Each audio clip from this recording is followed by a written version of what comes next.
Om Sahana Bhavatu Sahana Bhunaktu Sahaviryam Karavavahai Tejasvinavadi Tamastu Mavit Vishavahai. Om Shanti Shanti Shanti. Okay, we'll try and share the screen. See what's going on here. There it is. Share. July 7th.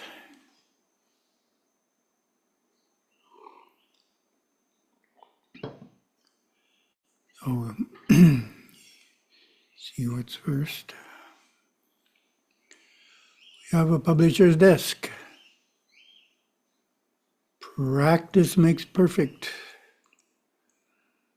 So this is a follow-up on the satsangs we had in Malaysia and Singapore, reviewing some of that material. This publisher's desk was written to share Gurudeva's concept of what all Hindus should be practicing and gives 5 core disciplines for bringing our inner perfection into our intellectual, emotional, and instinctive nature. So this is what Gurudeva envisioned everyone doing even before they took up a daily vigil, and the basic practices. Practice makes perfect is certainly a commonly used phrase. Normally it refers to how we can acquire a skill that we do not have. For example, let's say we type 20 words a minute with 2 index fingers. We make a decision to improve that skill and attend a typing class for 6 months, practicing every day. We master the skill of typing with all 10 fingers, without looking at the keyboard at an average speed of 50 words a minute. Our practice made our typing more perfect. When the concept of practice makes perfect is applied to our spiritual life, how can we modify this statement? What do we say instead of practice makes perfect?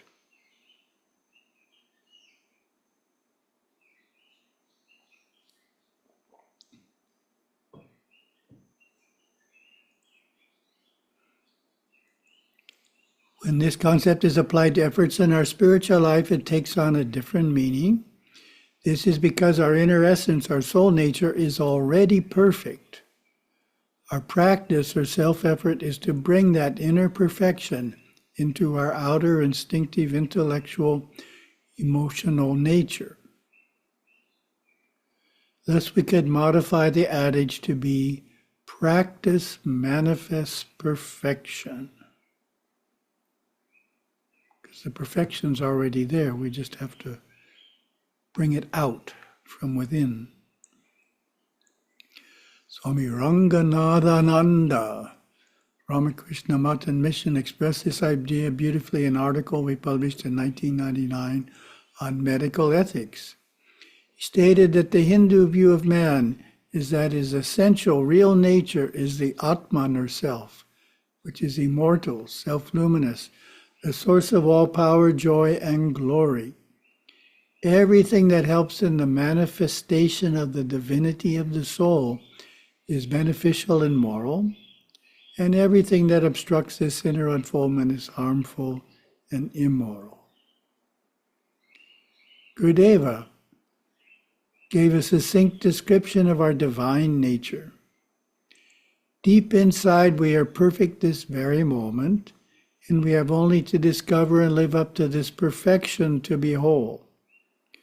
We have taken birth in a physical body to grow and evolve into our divine potential.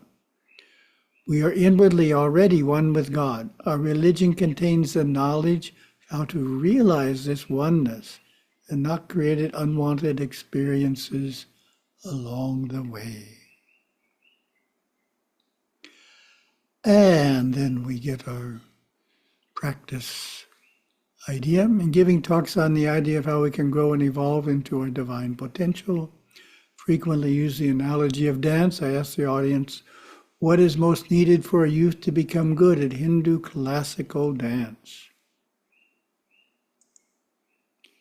Invariably, many state the answer that I have in mind: practice, ideally daily practice. So that's well understood. That's the point there. When it comes to how children and youth should improve in dance, everyone knows you have to practice, and ideally you do it every day. When it comes to spirituality, it's not as clear. It's not as well understood. Reading books about dance won't make you a good dancer, nor will attending classes without practicing what you have learned.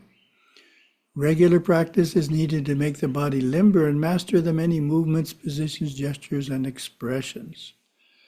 Likewise, to grow and evolve into our divine potential, to manifest our inner perfection in our outer intellectual and instinctive nature, requires regular practice. Core practice that I recommend focusing on first is daily worship in the home shrine, preferably before dawn. Every Hindu home should have a place of worship. It may be as simple as a shelf with pictures of God, or it can be an entire room dedicated to worship and meditation. Many families have a spiritual guide or guru display his or her picture in the shrine. If you are living away from home, such as at a university, a single photo may have to do. In this sacred space, we light a lamp, ring a bell, and pray daily. The most devout hold a formal worship ritual, or Atmartha Puja. This regular daily worship is called Upasana. So that's Gurudeva's term for the regular daily worship, Upasana. Residents go to the shrine for blessings before leaving for work or school. At other times, when they sit in the shrine to pray, chant the names of God, sing devotional songs, read from scripture, or meditate. The home shrine is also an excellent place to recenter oneself through prayer and reflection when emotionally upset.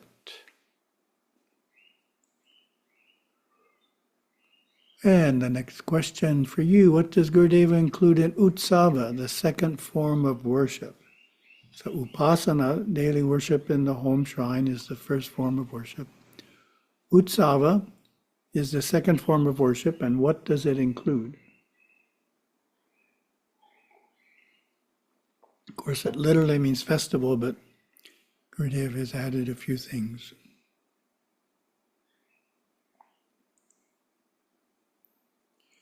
Second expression of Hindu worship is Ursava, holy days, observing the same day each week as a holy day, celebrating the major festival days through the year. On their weekly holy day, the family clean and decorate the home altar, attend the nearby temple, and observe a fast. To make such weekly visits practical, Hindus seek to live within a day's journey of a temple. Those who do not live close enough to a temple to visit weekly go as often as they can and do their best to attend the major festivals. So, having a weekly holy day, same day every week, is the ideal, which includes going to the temple and doing special things in the home shrine. Temple is a sacred building revered as the home of God. This is because of its mystical architecture, consecration, and continuous daily worship or puja performed thereafter. Puja is performed by qualified priests, invoking the deity by chanting Sanskrit verses from scripture, and making successive offerings which conclude with arati, waving of an oil lamp in front of the deity while bells are rung loudly.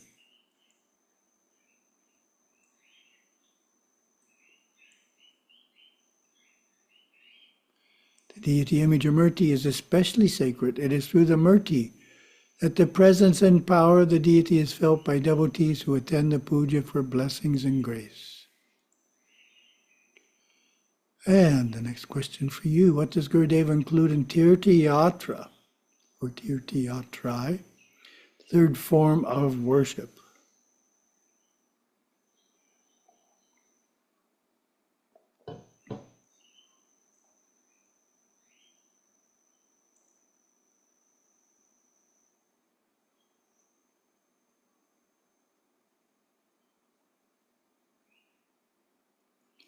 Third expression of Hindu worship is pilgrimage or Tirthayatra. At least once each year, journey is made for darshan of holy persons, temples, and places, ideally away from one's local area.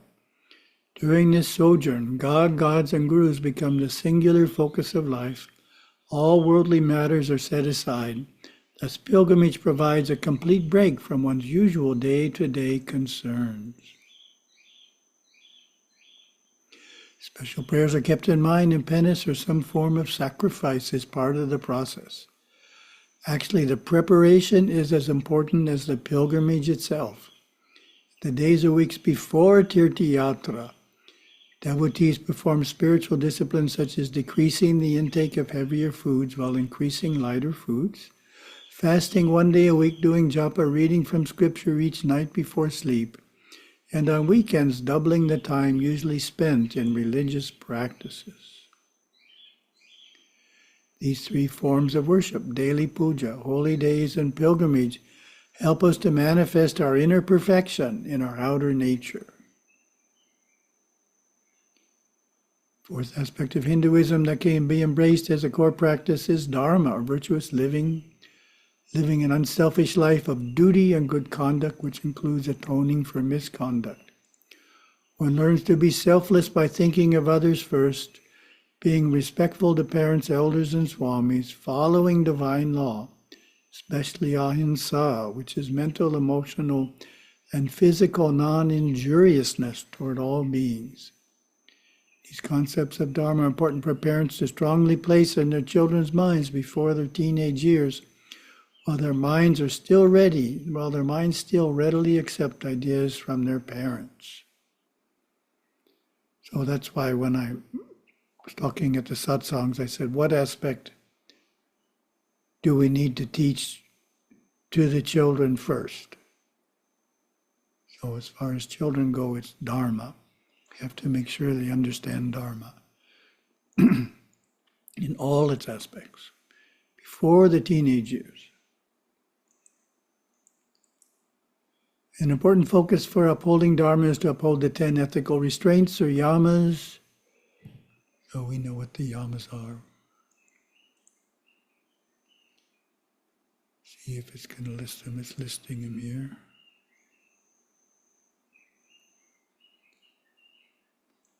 And the second set of 5.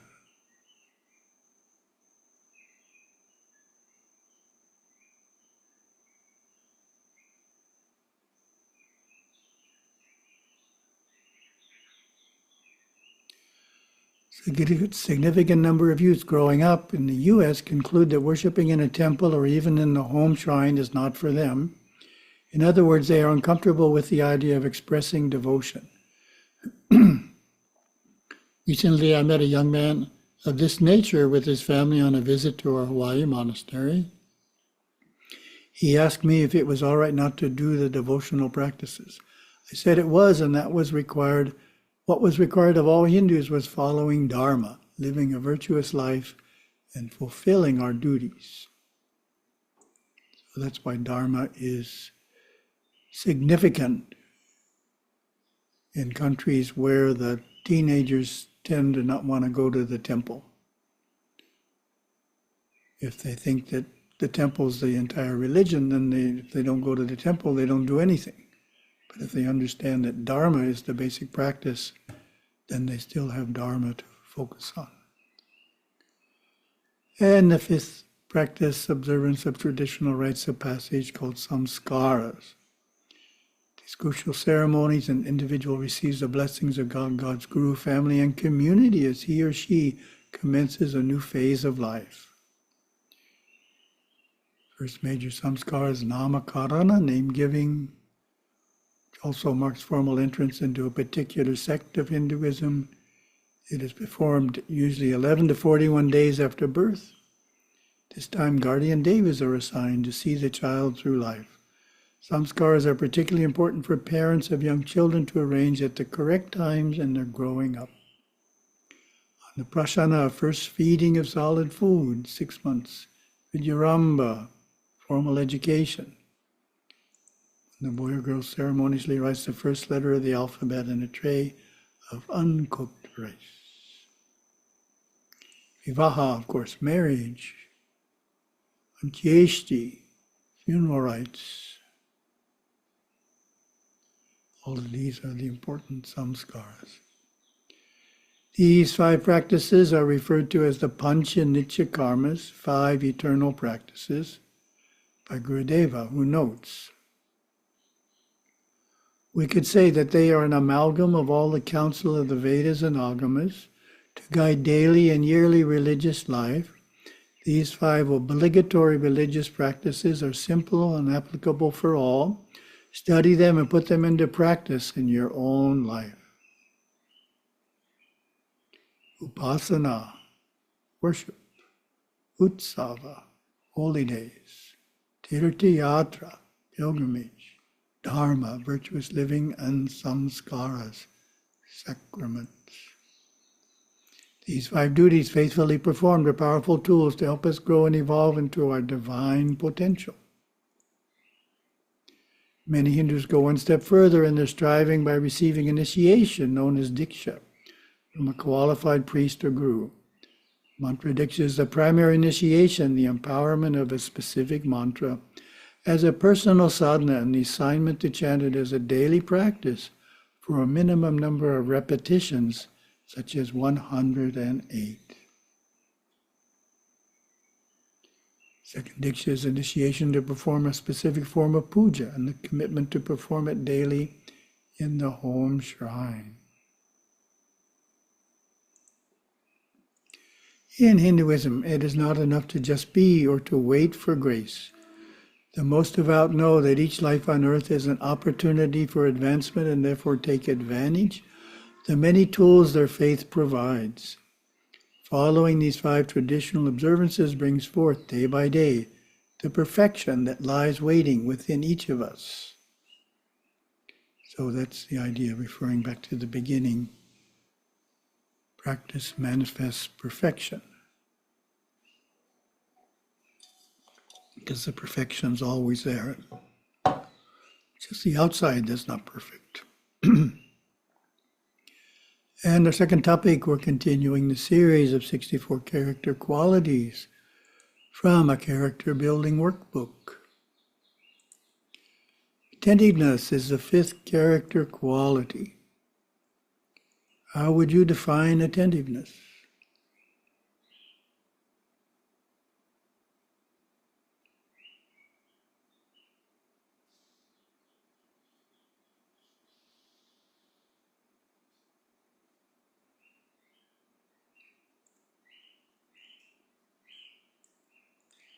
The workbook gives this definition.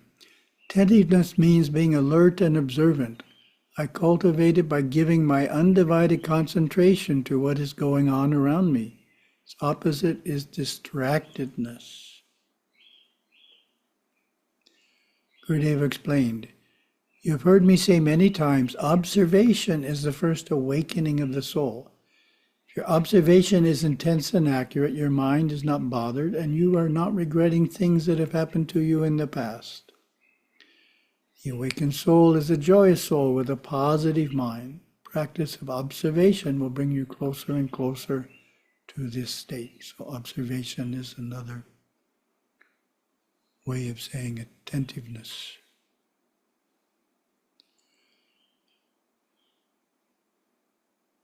You have to always be the master and be attentive to your goals in life. The very direction of mankind is right there in the early years, to be turned towards a great potential through love and attentiveness, or allowed to decay through neglect. And reflection, take a moment to identify a few ways in which you could improve in attentiveness.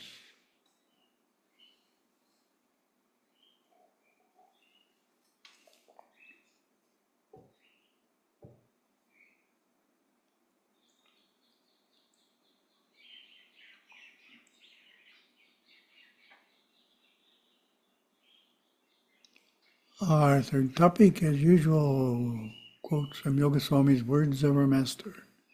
See what wisdom he has today. So this relates to attentiveness. Even in small things, you must act with care and see everything in relation to everything else.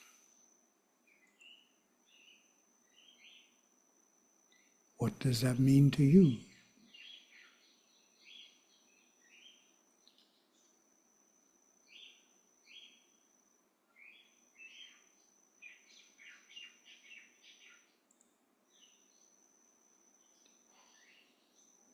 This is the idea of mindfulness, that we pay attention to everything we do, even the small tasks.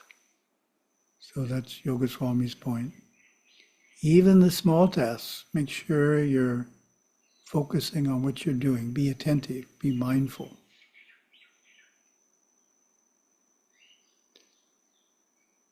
Next quote.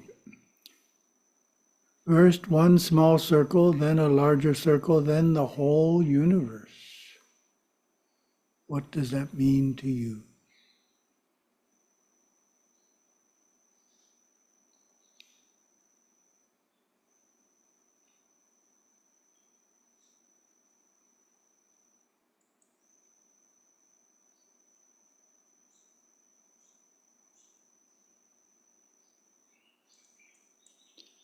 It can refer to the people we consider those we should help, or those who are family. We're constantly widening that circle to take in more and more people that we're concerned about. So thank you very much.